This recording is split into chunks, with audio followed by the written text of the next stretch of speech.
चुका है। अंतिम बार कह रही हूँ महादेव, कैलाश लौट जाइए। भगवान शिव का अपने परम सुंदर दिव्य रूप को प्रकट करना, मेना की प्रसन्नता और क्षमा प्रार्थना तथा पूर्वासिनी स्त्रियों का शिव के रूप का दर्शन करके जन्म और जीवन को सफल मानना ब्रह्मा जी कहते हैं नारद। इसी समय भगवान विष्णु से प्रेरित हो तुम शीघ्र ही भगवान शंकर को अनुकूल बनाने के लिए उनके निकट गए। वहां जाकर देवताओं का कार्य सिद्ध करने की इच्छा से नाना प्रकार के स्तोत्रों द्वारा तुमने रुद्रदेव को संतुष्ट किया। तुम्हारी बात सुनकर शंभु ने प्रसन्नतापूर्वक अद्भुत, उत्तम एवं दिव्य रूप धारण कर लिया।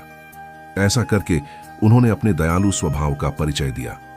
मुने, भगवान शंभु का वह स्वरूप कामदेव से भी अधिक सुंदर तथा लावण्य का परम आश्रय था।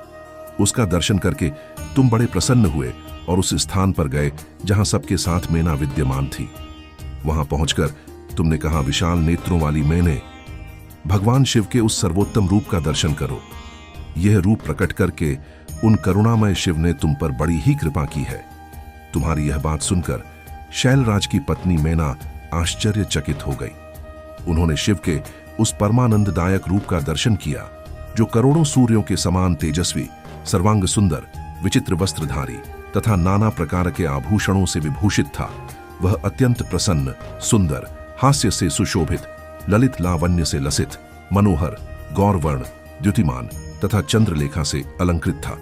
विष्णु आदि संपूर्ण देवता बड़े प्रेम से भगवान शिव की सेवा कर रहे थे। सूर्यदेव ने छत्र लगा रखा था। चंद्रदेव मस्तक का मुकुट बनकर उनकी शोभा बढ़ा रहे थे। इन सब साधनों से भगवान शंकर सर्वथा रमणीय जान पड़ते थे। उनका वाहन भी अनेक प्रकार के आभूषणों से विभूषित था। उसकी महाशोभा का वर्णन नहीं हो सकता था। गंगा और यमुना भगवान शिव को सुंदर छंवर डुला रही थीं और आठों सिद्धियां उनके आगे नाच रही थीं। उस समय में भगवान विष्णु तथा इंद्र आदि देवता अपने अपने वेश को भली भांति विभूषित करके पर्वतवासी भगवान शिव के साथ चल रहे थे। नाना रूपधारी शिव के गण खूब सज धज कर अत्यंत आनंदित हो शिव के आगे आगे चल रहे थे। सिद्ध, उपदेवता, समस्त मुनि तथा अन्य सब लोग भी महान सुख का अनुभव करते हुए अत्यंत प्रसन्नता पूर्वक शिव के साथ यात्रा कर रहे थे। इस प्रकार देवता आदि सब लोग विवाह देखने के लिए उत्कंठित हो खूब सज धज कर अपनी पत्नियों के साथ परब्रह्म शिव का यशोगान करते हुए जा रहे थे। विश्वावसु आदि गंधर्व अप्सराओं के साथ हो शंकर जी के उत्तम यश का गान करते हुए उनके आगे आगे चल रहे थे मुनिश्रेष्ठ। महेश्वर के शैलराज के द्वार पर पधारते समय इस प्रकार वहां नाना प्रकार का महानु उत्सव हो रहा था। मुनीश्वर, उस समय वहां परमात्मा शिव की जैसी शोभा हो रही थी। उसका विशेष रूप से वर्णन करने में कौन समर्थ हो सकता है। उन्हें वैसे विलक्षण रूप में देखकर मेना क्षण भर के लिए चित्रलिखी सी रह गई। फिर बड़ी प्रसन्नता के साथ बोलर ली, महेश्वर, मेरी पुत्री धन्य है जिसने बड़ा भारी तप किया और उस तप के प्रभाव से आप मेरे इस घर में पधारे। पहले जो मैंने आप शिव की अक्षम्य निंदा की है उसे मेरी शिवा के स्वामी शिव आप क्षमा करें और इस समय पूर्णत प्रसन्न हो जाएं। ब्रह्मा जी कहते हैं, नारद, इस प्रकार बात करके चंद्रमौली शिव की स्तुति करती हुई शैलप्रिया मेना ने उन्हें हाथ जोड़ प्रणाम किया। फिर वे लज्जित हो गई। इतने में ही बहुत सी पूर्वासिनी स्त्रियां भगवान शिव के दर्शन की लालसा से अनेक प्रकार के काम छोड़कर वहां आ पहुंची। जो जैसे थीं वैसे ही अस्त व्यस्त रूप में दौड़ आईं। भगवान शंकर का वह मनोहर रूप देखकर वे सब मोहित हो गईं। शिव के दर्शन से हर्ष को प्राप्त हो प्रेमपूर्ण हृदय वाली वे नारियां महेश्वर की उस मूर्ति को अपने मनोमंदिर में बिठाकर इस प्रकार बोलीं। पूर्वासिनियों ने कहा, अहो, हिमवान के नगर में निवास करने वाले लोगों के नेत्र आज सफल हो गए।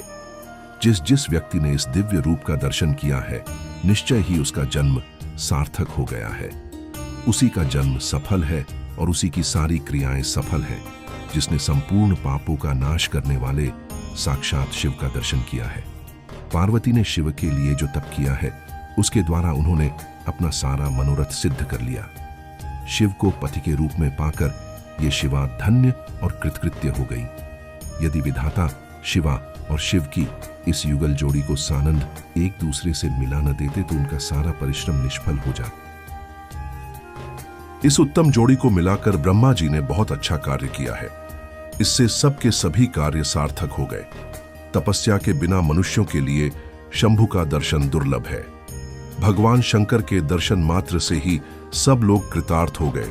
जो सर्वेश्वर गिरिजापति शंकर का दर्शन करते हैं वे सारे पुरुष श्रेष्ठ हैं और हम सारी स्त्रियां भी धन्य हैं। ब्रह्मा जी कहते हैं, नारद, ऐसी बात कहकर उन स्त्रियों ने चंदन और अक्षत से शिव का पूजन किया और बड़े आदर से उनके ऊपर खीलों की वर्षा की। वे सब स्त्रियां मैना के साथ उत्सुक होकर खड़ी रहीं और मैना तथा गिरिराज के भूरि भाग्य की सराहना करती रहीं। मुने स्त्रियों के मुख से वैसी शुभ बातें सुनकर विष्णु आदि सब देवताओं के साथ भगवान शिव को बड़ा हर्ष हुआ।